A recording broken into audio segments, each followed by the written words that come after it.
नमस्कार दोस्तों, स्वागत है आपका आपके अपने यूट्यूब चैनल अमन प्रयास जीके जिसमें। तो फ्रेंड्स, जैसा कि अभी आपका कुछ दिन एसएससी एमटीएस का एग्ज़ाम नहीं है, तो आज की इस वीडियो में हम उनसे प्रश्नों को देखेंगे जो कि एनालिसिस के दौरान छूट गए थे और आपके एग्ज़ाम के लिए इंपॉर्टेंट थे। ठीक है, इसका जो पीडीएफ है आपको टेलीग्राम चैनल पे मिल जाएगा, लिंक डिस्क्रिप्शन में दिया गया है, आप लोग जाकर ज्वाइन कर लीजिएगा।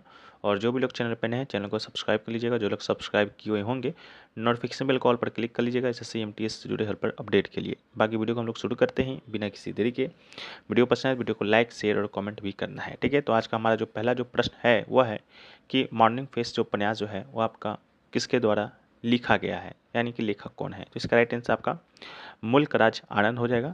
मॉर्निंग फेस मुल्क राज आनंद का एक उपन्यास है और यह पहली बार 1968 में प्रकाशित हुआ था। इसके अलावा इस पुस्तक ने 1971 में साहित्य अकादमी पुरस्कार भी है जो कि आपका जीता है। ठीक है, तो इसको भी आप याद रखिएगा। वीडियो में आगे बढ़ते हैं, लेकिन उससे पहले दोस्तों बात कर लेते हैं टेक्स्ट बुक पर चल रहे आपका फ्यूचर ऑफिसर सेल के बारे में। अगर इस सेल के दौरान अगर आप इनका ईयरली का टेक्स्ट बुक 5 प्रो परचेज करते हैं तो आपको मात्र 615 रुपये में जो कि मिलने वाला है। साथ में कूपन कोड अगर आप APG यूज करते हैं तो यहाँ पर आपको 12% का एक्स्ट्रा ऑफ मिलेगा। अगर आपका सिलेक्शन हो जाता है तो आप इनसे अपना पूरा रिफंड भी ले पाते हैं। इसके अलावा जिन लोगों को टेक्स्ट बुक के विषय में नॉलेज नहीं है उनको बता दें कि टेक्स्ट बुक आपको भारत में होने वाले सारे एग्जामों का मॉक टेस्ट और PYP प्रोवाइड कराता है और सारे एग्जाम का एक्सेस आपको 615 रुपये में मिलता है। ठीक है, लगभग को आपको यहाँ पर 800 प्लस एग्जामों का 80,000 प्लस मॉक टेस्ट के साथ साथ आपको 17,000 प्लस PYP देखने को मिलता है, जिसमें आप एसएससी का एग्जाम, बैंकिंग का एग्जाम, डिफेंस का एग्जाम, रेलवे का एग्जाम या स्टेट लेवल का कोई एग्जाम होता है, वो सारे एग्जाम आपके इसमें इंक्लूड होते हैं। ठीक है, तो जो भी लोग परचेज करना चाहते हैं उसका लिंक डिस्क्रिप्शन में दिया गया है, कमेंट सेक्शन में पिन है, तो आप लोग परचेस कर सकते हैं। बाकी हम लोग वीडियो में आगे बढ़ते हैं। तो हमारा जो नेक्स्ट क्वेश्चन है वो पूछा गया कि वर्ष 1905 में श्यामजी कृष्ण वर्मा ने डैश में इंडिया हाउस की स्थापना किया था। तो इंडिया हाउस की बात करते हैं तो इंडिया हाउस का स्थापना जो है आपका लंदन में किया गया था। तो इसका राइट आंसर आपका लंदन होगा। किसने किया था? श्यामजी कृष्ण वर्मा ने। किस वर्ष किया था? 1905 में। इसके अलावा इंडिया हाउस है क्या? तो उत्तरी लंदन के हाईगेट में कॉमवेल्थ एवेन्यू में एक छात्रावास यानी कि हॉस्टल है। ठीक है, इसके अलावा श्यामजी कृष्ण वर्मा की बात करते हैं तो भारतीय देशभक्त हैं, वकील हैं और पत्रकार हैं। इसके अलावा वो Indian home rule society, India house और द इंडिया सोशोलॉजिस्ट के संस्थापक हैं। ठीक है, और 1905 में ही इंडिया हाउस तथा इंडियन सोशोलॉजिस्ट की स्थापना इन्होंने किया था। इसके अलावा श्याम जी ने 18 फरवरी 1905 को इंडियन होम रूल सोसाइटी नामक एक नए संगठन का भी उद्घाटन किया। नेक्स्ट क्वेश्चन पूछा गया कि निम्नलिखित में से कौन सा राज्य भारत में सबसे कम शहरीकृत राज्य है। इसका राइट आंसर आपका हिमाचल प्रदेश होगा। हिमाचल प्रदेश भारत का सबसे कम शहरीकृत राज्य है और भारत की जनगणना 2011 के अनुसार हिमाचल प्रदेश में शहरीकरण दर है जो कि 10.89% है और राष्ट्रीय औसत की बात करेंगे तो 31.16 से कम है। इसके अलावा इसकी तुलना में बिहार में शहरीकरण दर 11.3%, असम में 14.1% और उड़ीसा में 16.7% है। अगला क्वेश्चन पूछा गया कि श्री महिला सेवा सहकारी बैंक की स्थापना किस वर्ष हुआ था। तो इसका राइट आंसर आपका 1974 होगा। 1974 में स्वरोजगार महिला संघ यानी सेवा ने भारत में स्वरोजगार महिलाओं को वित्तीय सेवाएं प्रदान करने के लिए श्री महिला सेवा सहकारी बैंक की स्थापना की और जिसे सेवा सहकारी बैंक के रूप में भी जाना जाता है। ठीक है, नेक्स्ट क्वेश्चन पूछा गया कि what is the dimension of hockey field. इसका राइट आंसर होगा 91.4 इंटू 55 मीटर। ठीक है, the pitch on which field hockey is played is 91.4 meter long and 55 meter wide or this boundary is marked on the turf and shorter lines are called back lines। Next question पूछा गया कि लोकसभा में कोई भी कार्य करने के लिए न्यूनतम कोरम यानी कि गण पूर्ति कितना आवश्यक है। ठीक है, तो इसका राइट आंसर होगा सदन के सदस्यों की कुल संख्या का 10वां भाग यानी कि 1/10। ठीक है, तो लोकसभा के प्रतिनिधि सीधे भारत के नागरिक के द्वारा चुने जाते हैं। आप लोग भी चुनते होंगे अपने अपने संसदीय क्षेत्र के सांसद को। इसके अलावा उन्हें संसद का सदस्य कहा जाता है। राज्यसभा के सदस्य राज्य विधानसभाओं के प्रतिनिधि के द्वारा चुने जाते हैं। लोकसभा और राज्यसभा का कोरम प्रत्येक सदन की कुल सदस्य संख्या का 10वां हिस्सा होता है। यदि कोई कोरम उपस्थित नहीं है तो सदन अपना कार्य नहीं कर सकता है, विधेयक पारित नहीं कर सकता है या संकल्प पारित नहीं कर सकता। नेक्स्ट क्वेश्चन पूछा गया किसी धातु को पतली तारों में खींचने की क्षमता को क्या कहा जाता है। इसका राइट आंसर आपका तन्यता होगा। धातुओं को पतली तारों में खींचने की क्षमता को तन्यता कहा जाता है। सोना जो है सबसे तन्य धातु है। इसके अलावा 1 ग्राम सोने से लगभग 2 किलोमीटर लंबाई का तार खींचा जा सकता है और यह उनकी अधात्वर्धा क्षमता और तन्यता के कारण है कि धातुओं को हमारी आवश्यकताओं के अनुसार अलग अलग आकार दिया जाता है। तन्यता क्या है? तो पतली तारों में खींची जाने वाली धातुओं की क्षमता। ध्वनात्मक क्या है? तो इसकी सतह पर तेज पिटने पर ध्वनि उत्पन्न करने की धातु की क्षमता। ठीक है, इसके अलावा धातु वर्धकता क्या है? तो धातु की पतली चादर में पिटने की क्षमता। अगला है कि किस प्रसिद्ध भरतनाट्यम नर्तक को 1957 में पद्म भूषण और 1977 में पद्म विभूषण से सम्मानित किया गया था? और बांग्ला फिल्म निर्देशक सत्यजीत राय ने उन पर डॉक्यूमेंट्री भी बनाई थी। तो इसका राइट आंसर तंजोर बाला सरस्वती, जिसे कि हम लोग टी बाला सरस्वती के नाम से जानते हैं। ठीक है, तो भारतीय कला संस्कृति और बाला सरस्वती को 1955 में संगीत नाटक अकेडमी, इसके अलावा 77 में पद्म विभूषण और 97 में पद्म विभूषण अवार्ड से सम्मानित किया गया था। टी बाला सरस्वती पूर्ण रूप से तंजावुर बाला सरस्वती कर्नाटक दक्षिण भारतीय परंपरा की भारतीय नर्तंगना और गायिका है। एक युवा किशोरी के रूप में उन्हें अंतर्राष्ट्रीय स्तर पर प्रसिद्ध भारतीय नर्तक और नृत्य निर्देशक उदय शंकर ने देखा था। अगला है कि उत्तर पश्चिम भारत में सर्दियों में वर्षा जो रबी फसलों के लिए बहुत अच्छी होती है और डैश के रूप में जाना जाता है। तो इसका राइट आंसर होता है महावत। ठीक है, या मावत जो भी कहें। तो महावत भूगोल के संदर्भ में पश्चिम और उत्तर पश्चिमी चक्रवाती विक्षोभों के कारण सर्दियों की वर्षा की एक छोटी मात्रा है और यह रबी की फसल के लिए सबसे अच्छा और सर्दियों के मौसम में उगाई जाती है। और भारत में प्रमुख रबी फसलों में गेहूँ, जौ, सरसों, तिल, मटर आदि शामिल है।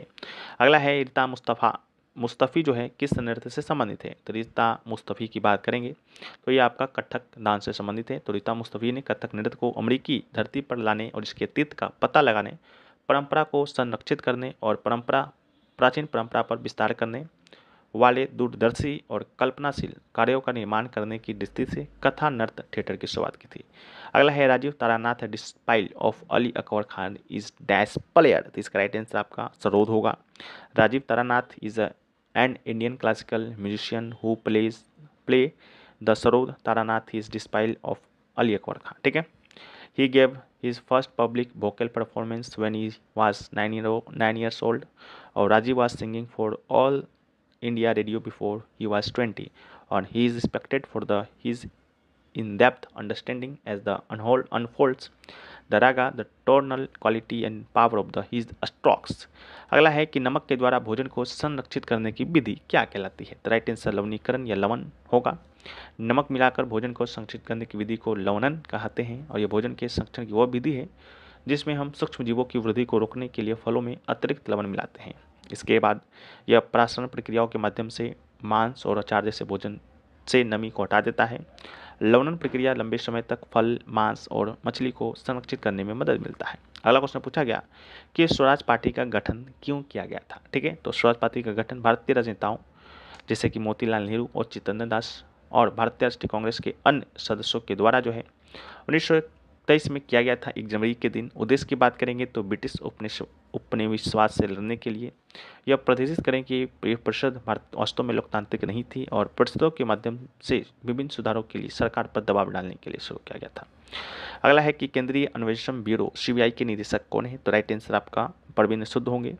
परवीन सूद केंद्रीय अन्वेषण ब्यूरो यानी कि सीबीआई के निदेशक हैं। उन्होंने 25 मई 2023 को अपना पदभार संभाला है और परवीन सूद कर्नाटक के पूर्व पुलिस महानिदेशक आईजीपी रहे हैं और 1986 बैच के वरिष्ठ आईपीएस अधिकारी हैं। अगला है कि अबुल फजल का अकबरनामा 3 पुस्तकों में विभाजित है और जिसमें से प्रथम 2 वृत्तांत है। तीसरी किताब का नाम क्या है? तो तीसरी किताब का नाम है आईने अकबरी। ठीक है, तो अबुल फजल के अकबरनामा की 3 पुस्तकों में विभाजित किया गया है जिनमें से पहले 2 यात्रा वृत्तांत है और तीसरी किताब आईने अकबरी है। अकबरनामा फारसी भाषा में लिखा गया है।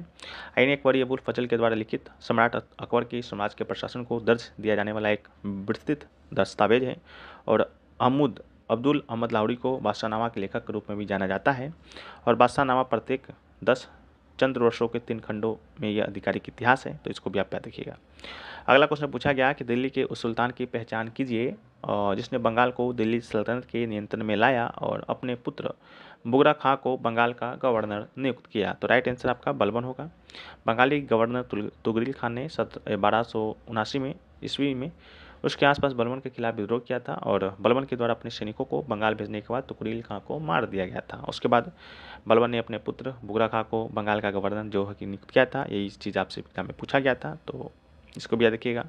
अगला है फतेहपुर सीकरी में पंचमहल का निर्माण किसने कराया? तो राइट आंसर आपका अकबर होगा। फतेहपुर सीकरी में पंचमहल जो है आपका महत्वपूर्ण इमारतों में से एक है। पंचमहल का अर्थ होता है 5 स्तरीय ठीक है, जो कि आपका अकबर के द्वारा जो कि बनाया गया था।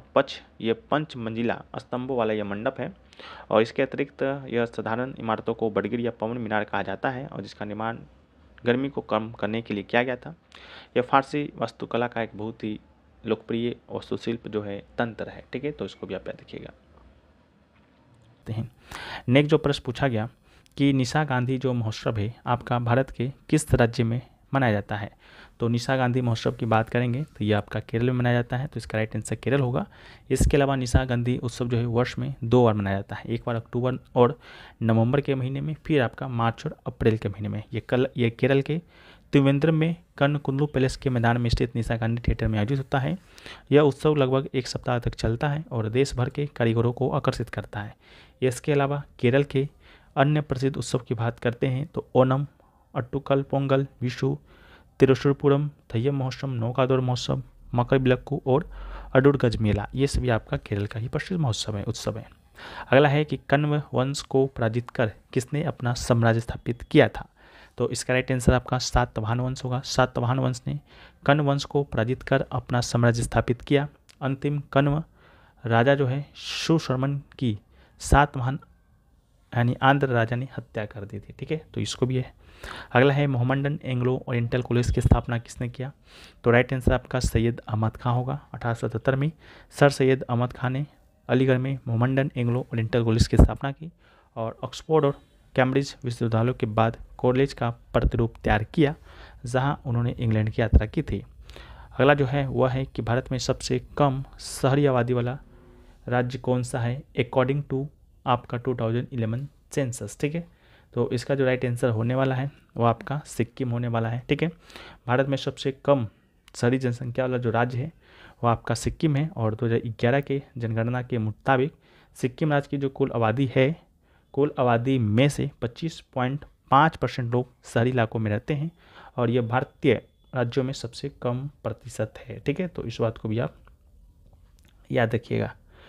इसके अलावा जो है नेक्स्ट क्वेश्चन पूछा गया अभ्रक का मुख्य उपयोग जो है वो आपका किस में होता है। ठीक है, तो अभ्रक की बात करते हैं तो इसका राइट आंसर जो होगा आपका विद्युत उद्योग होगा।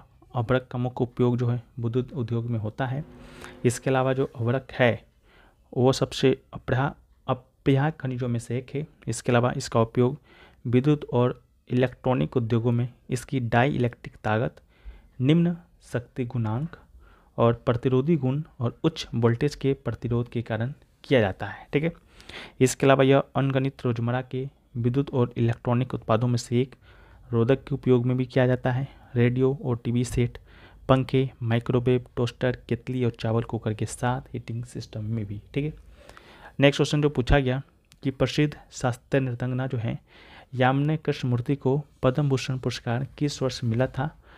शायद ये प्रश्न आपसे नहीं पूछा गया था, फिर भी इसका राइट आंसर आपका 2011 होगा, लेकिन इसी से संबंधित कोई प्रश्न पूछा गया था। ठीक है, तो प्रसिद्ध नृत्यांगना यामिनी कृष्णमूर्ति को 1968 में पद्मश्री, 2001 में पद्म भूषण सहित कई अन्य पुरस्कारों से भी सम्मानित किया गया है। 1977 में संगीत नाटक अकादमी पुरस्कार से। ठीक है, इसको याद रखिएगा। 1957 में मद्रास से अपने करियर की शुरुआत इन्होंने किया है और उन्हें तिरुमाला तिरुपति देवस्थानम को स्थान नर्तकी के निवासी होने का सम्मान प्राप्त है और उन्हें कुचिपुड़ी नृत्य की ध्वजवाहक नृत्यांगना के रूप में भी जाना जाता है। ठीक है, अगला है कि झावेरी बाहिनी निम्नलिखित में से किस नृत्य शैली से संबंधित है।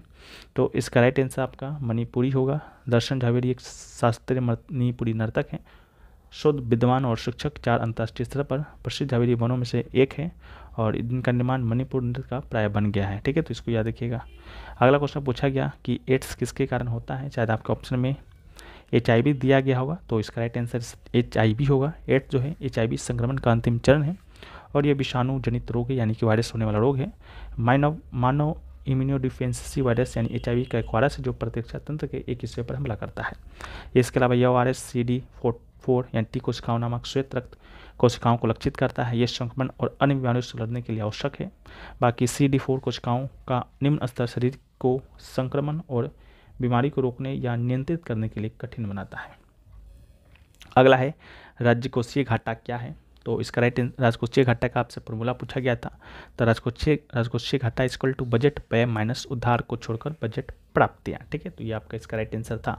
इसके अलावा राजकोषीय घाटा सरकार की कुल आय यानी कि कुल करों और गैर ऋण पूंजीपतियों और उसके कुल व्यय के बीच का अंतर होता है। कुल राजस्व की गणना करते इस समय उधार शामिल नहीं है, इसलिए राजकोषीय घाटा एक वर्ष में उधार को छोड़कर कुल प्राप्तियों पर कुल व्यय को अधिकता के रूप में परिभाषित किया जाता है। बाकी फॉर्मूला यहाँ पर लिखा गया है। अगला है अल्टीमेट खो-खो यूके के 2022 का आयोजन कहाँ पर हुआ था। ठीक है, तो अल्टीमेट खो-खो की बात करते हैं तो इसका जो आयोजन है आपका हुआ था श्री शिव छत्रपति स्पोर्ट कॉम्प्लेक्स पुणे में। ठीक है, तो इसका राइट आंसर आपका होगा। इसके अलावा जो है इसकी बात करते हैं अल्टीमेट खो-खो 2022 का, तो ये आपका उद्घाटन सीजन था, यानी कि यह पहला ही सीजन था जो कि 14 अगस्त 2022 को शुरू हुआ था और 4 सितंबर 2022 तक जो है आपका समाप्त हुआ था। इसके अलावा कुल 34 मैच है जो कि इसमें आपका खेला गया और 6 टीमें थी और उड़ीसा जुर्गेनेट्स ने फाइनल में तेलुगु योद्धा को 46-45 से हराया था। और इस सीज़न की दर्शकों की संख्या आपका 34 मिलियन थी। इसके अलावा जिसमें से 41 मिलियन भारत आए थे और जिसने यूके के प्रो कबड्डी लीग और इंडियन सुपर लीग के बाद भारत में तीसरी सबसे ज़्यादा देखी जाने वाली गैर क्रिकेट प्रतियोगिता जो कि बना दिया था। ठीक है, तो इसको भी याद रखिएगा। नेक्स्ट क्वेश्चन पूछा गया, अंतर्राष्ट्रीय फुटबॉल मैदान की लंबाई कितनी होती है। तो राइट आंसर आपका 100 से लेकर 110 मीटर हो जाएगा। अंतर्राष्ट्रीय फुटबॉल मैदान की लंबाई 100 से 110 मीटर और चौड़ाई की बात करेंगे 64 से 75 मीटर तक होता है। वही गैर अंतर्राष्ट्रीय मैचों के लिए मैदान की लंबाई 91 से 120 मीटर और चौड़ाई 45 से 91 मीटर हो सकता है। ठीक है, तो इसको भी आप याद रखिएगा। इसके अलावा है अगला क्वेश्चन पूछा गया, दोराईस्वामी अयंगार जो है किस संगीत वाद्य से संबंधित है। तो इसका जो राइट आंसर होगा आपका बीना हो जाएगा। दोराईस्वामी अयंगार एक बीना वादक थे। उनका जन्म कर्नाटक के गदावली में संगीतकारों का एक परिवार में हुआ था और उन्होंने अपने पिता से वीणा सीखा था।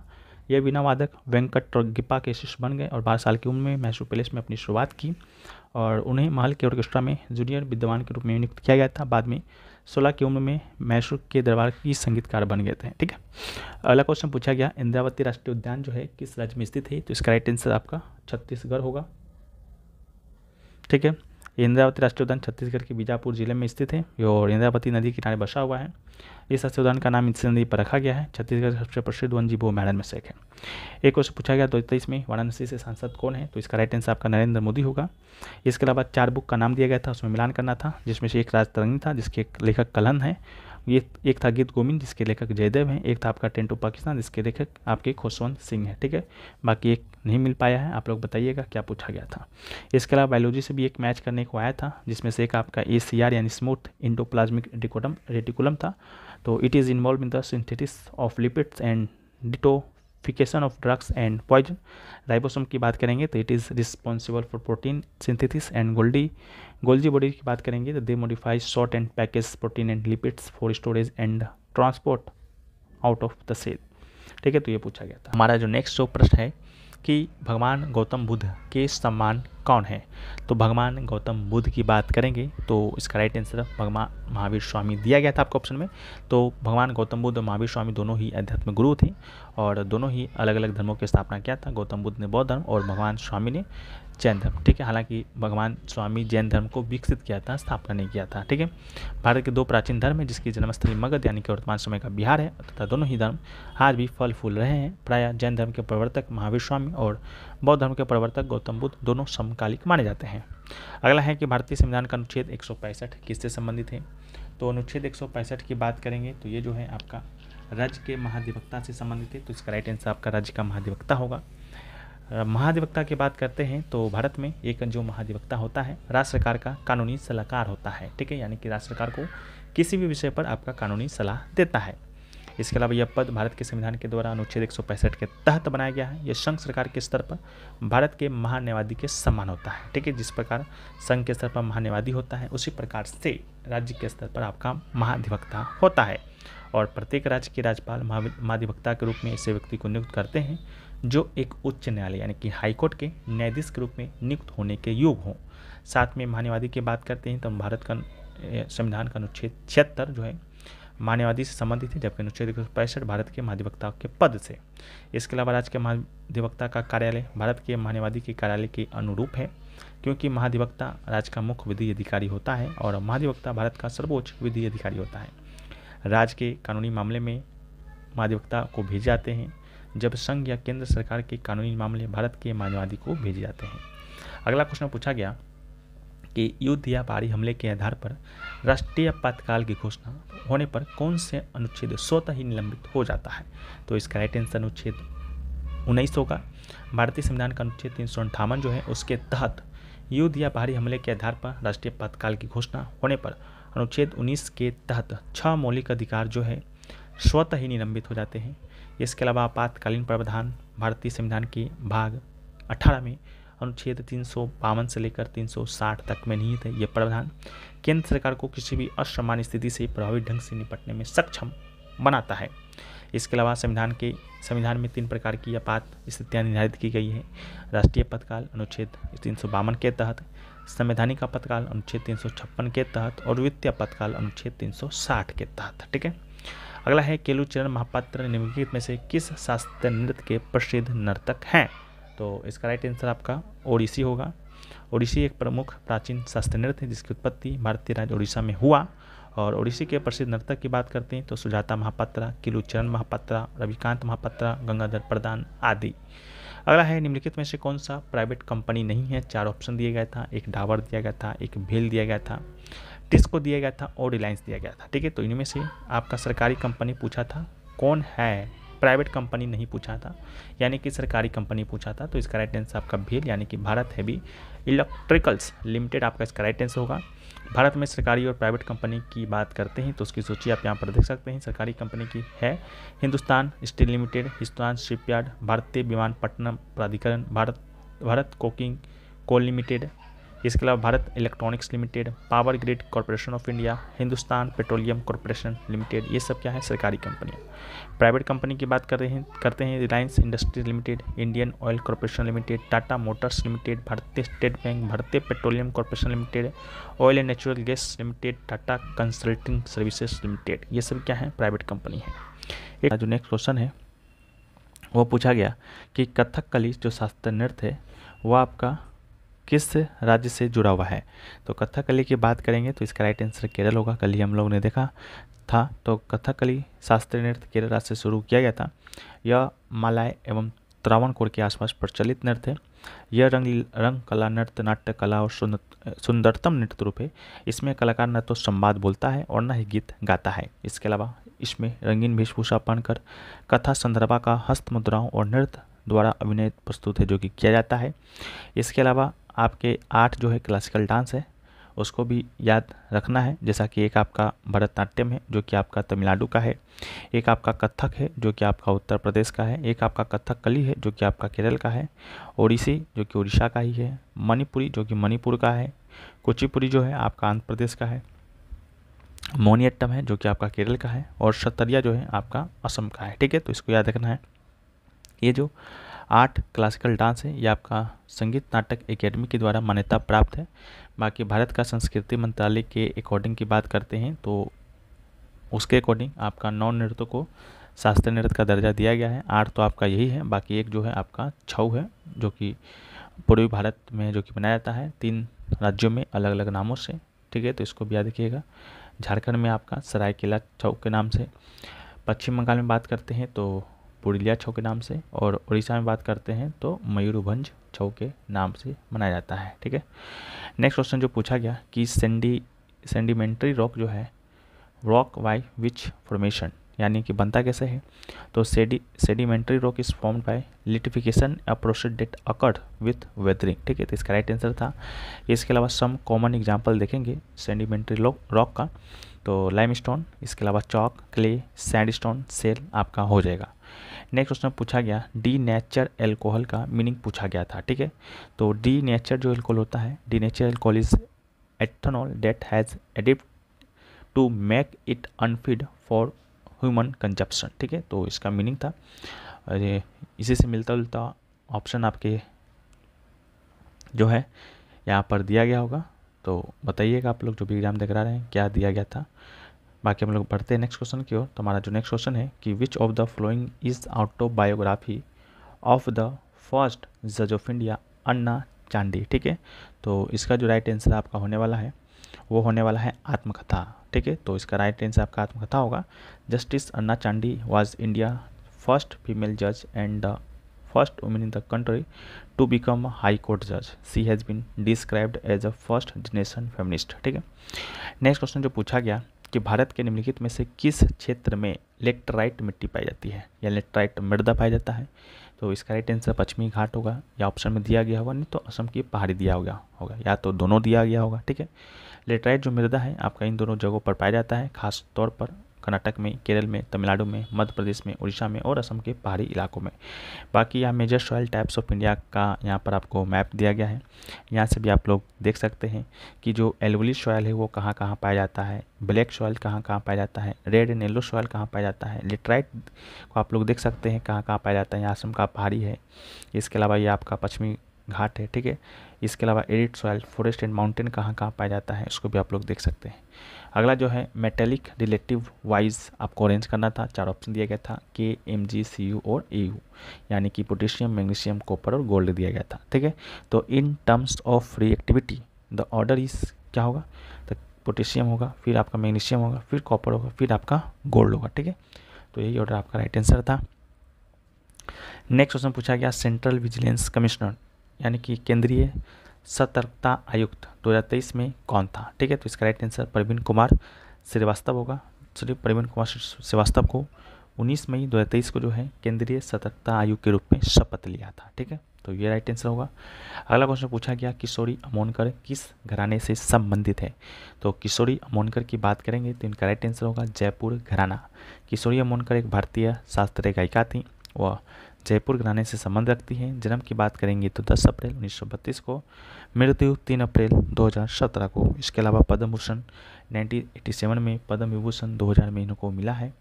अगला है single, double and multi party system का एग्जाम्पल आपसे पूछा गया था। तो सिंगल पार्टी सिस्टम की बात करेंगे तो ये चाइना में है, डबल पार्टी सिस्टम जो है यूनाइटेड स्टेट में है, और मल्टी पार्टी सिस्टम की बात करेंगे तो यह इंडिया में है। ठीक है, अगला है ईस्टर किसका त्यौहार यानी कि किस धर्म का त्यौहार है। तो इसका राइट आंसर आपका ईसाई धर्म होगा। ईस्टर ईसाई धर्म का एक प्रमुख त्यौहार है, इसे पुनरुत्थान रविवार या पास्का भी कहा जाता है, और यह त्यौहार ईसा मसीह के पुनरुत्थान की याद में मनाया जाता है। ईसाई धर्म के मुताबिक जो है ईसा मसीह को सूली पर चढ़ाए जाने के तीसरे दिन वो फिर से जीवित हो गए थे, इस दिन को ईस्टर के रूप में मनाया जाता है। अगला क्वेश्चन पूछा गया 97th संविधान संशोधन के माध्यम से क्या जोड़ा गया था। तो 2011 के 97 संविधान संशोधन नियम ने सहकारी समिति को संवैधानिक दर्जा और संरक्षण दिया था। ठीक है, तो इसका राइट आंसर आपका सहकारी समिति होगा। इसके अलावा इसका उद्देश्य इन समाजों के सामने आने वाली सभी समस्याओं को दूर करना और उन्हें प्रबंधित करने का एक कुशल तरीका लगाना है। इसका उद्देश्य सहकारी समितियों की आर्थिक गतिविधियों को प्रोत्साहित करना है, जो बदले में ग्रामीण भारत की प्रगति में मदद करता है। इस संदर्भ में इसने संविधान में निम्नलिखित 3 परिवर्तन किए। इसने सहकारी समिति गठन के अधिकार को मौलिक अधिकार बना दिया अनुच्छेद 90 के तहत। इसमें सहकारी समिति के प्रचार पर राज्य की नीति का एक नया नीतिक सिद्धांत जोड़ा 43B अनुच्छेद। इसने संविधान का एक नया भाग 9B भी जोड़ा जिसका शीर्षक है सहकारी समितियाँ। अनुच्छेद की बात करेंगे तो 243ZH से 243ZT। अगला है drop shot in tennis means, क्या बताना था। ड्रॉप शॉट का मतलब क्या होता है टेनिस में। तो drop shot in tennis is a delicate shot that just clear the net and lands close to it, making it difficult for the opponent to reach. Next question है कि कथक के लिए 2022 में संगीत नाटक एकेडमी अवार्ड किसे दिया गया था। तो इसका राइट आंसर आपका शोभना नारायण होगा। कथक की बात करते हैं तो कथक की बात तो हम लोग कर लिए, उत्तर प्रदेश का ये शास्त्रीय नृत्य है। इसके अलावा संगीत नाटक एकेडमी की बात करते हैं तो भारत की राष्ट्रीय संगीत अकादमी नृत्य और नाटक भारत सरकार द्वारा स्थापित कला की पहली राष्ट्रीय अकेडमी है। स्थापना भारत सरकार के शिक्षा मंत्रालय के द्वारा 31 मई 1952 को हुआ था। मुख्यालय नई दिल्ली में है। इस भारत के प्रथम जो राष्ट्रपति थे डॉक्टर राजेंद्र प्रसाद 28 जनवरी 1953 को संसद भवन में आयोजित एक विशेष समारोह में इसका उद्घाटन किया गया था। नेक्स्ट क्वेश्चन है कि सेप्टोगैम्स आर विच टू फाइलम। ठीक है, तो इसका राइट आंसर आपका ब्रायोफाइटा होगा और पेट्रिडोफाइटा होगा। ठीक है, तो इसका राइट आंसर हो जाएगा। अगला है मैन मेड फाइबर का एग्जाम्पल आपसे पूछा गया था। तो मैन मेड एग्जाम्पल का फाइबर की बात करेंगे तो नाइलॉन, पॉलिस्टर एंड रेयॉन हो जाएगा। इसके अलावा मानव निर्मित रेशे प्लास्टिक की तरह ही होता है और मानव निर्मित रेशे भी पॉलीमर से बना होता है और मानव निर्मित रेशा प्राकृतिक रेशों जैसे रेशम, कपास और ऊन से अलग होता है। इसके अलावा मानव निर्मित रेशा 2 प्रकार का होता है, सिंथेटिक रेशा और पुनः जीवित रेशा। ठीक है। नेक्स्ट क्वेश्चन है कि निम्नलिखित में से किसकी स्थापना डॉक्टर आत्माराम पांडुरंग ने किया था। ठीक है, तो इसका राइट आंसर आपका प्रार्थना समाज हो जाएगा। ठीक है, प्रार्थना समाज की बात करते हैं तो हिंदू धर्म के भीतर एक सुधार आंदोलन था और ये बॉम्बे भारत में एक धार्मिक और सामाजिक सुधार आंदोलन था। प्रार्थना समाज की स्थापना 1867 में हुआ था। इसके अलावा दादोबा पांडुरंग और आत्मा पांडुरंग ने किया था। अगला है elliptical shape temple Dravidian style called, पूछा गया था। तो an elliptical shaped temple in Dravidian style की बात करेंगे तो रेफर टू गोपुरम। अगला है मल्टी पॉवर्टी इंडेक्स के हिसाब से लोएस्ट पुअर स्टेट कौन सा है, तो according to multi dimensional poverty index की बात करेंगे तो the state is the lowest poverty rate is Kerala. अगला है मल्टी पॉवर्टी इंडेक्स 2023 का रेट पूछा गया था। तो multi poverty index MPI for the 2023 indicates that 20.8% of the population is living multi dimensional product poverty. अगला है संगम, इसका पोएट लैंग्वेज पूछा गया था। तो the poet of Sangam is wrote in Tamil. Sangam साहित्य सबसे पहले उपलब्ध तमिल साहित्य को दिया गया नाम है और संगम युग का समय लगभग 300 ईसा पूर्व से 300 ईस्वी के बीच जो कि माना जाता है। हालांकि माना जाता है कि अधिकांश रचनाएं 100 ईसा पूर्व से 250 ईसा पूर्व के बीच रचा गया था। इसके अलावा संगम शब्द का शाब्दिक अर्थ संघ होता है। इसका तात्पर्य तमिल कवियों की एक संघ से है जो प्राचीन दक्षिण भारत में फला फूला। माना जाता है कि प्राचीन तमिल सिद्धर अगस्त्यार ने मदुरै में पहले तमिल संगम की अध्यक्षता की थी और इस अवधि को संगम काल के रूप में जाना जाता है। इस अवधि के 3 प्रमुख राज्य समित चेर चोल पांड्य है। इस अवधि के 3 प्रमुख तमिल साम्राज्य की बात करेंगे तो चेर चोल और पांड्य होगा। ठीक है। अगला है PM Mitra which state not included. ठीक है, तो PM मित्रा की बात करेंगे तो द PM मित्रा या prime minister mega integrated textile reason and April scheme included several states but a specific exclusion can vary. As of the latest update, state like West Bengal were not included in the initial list.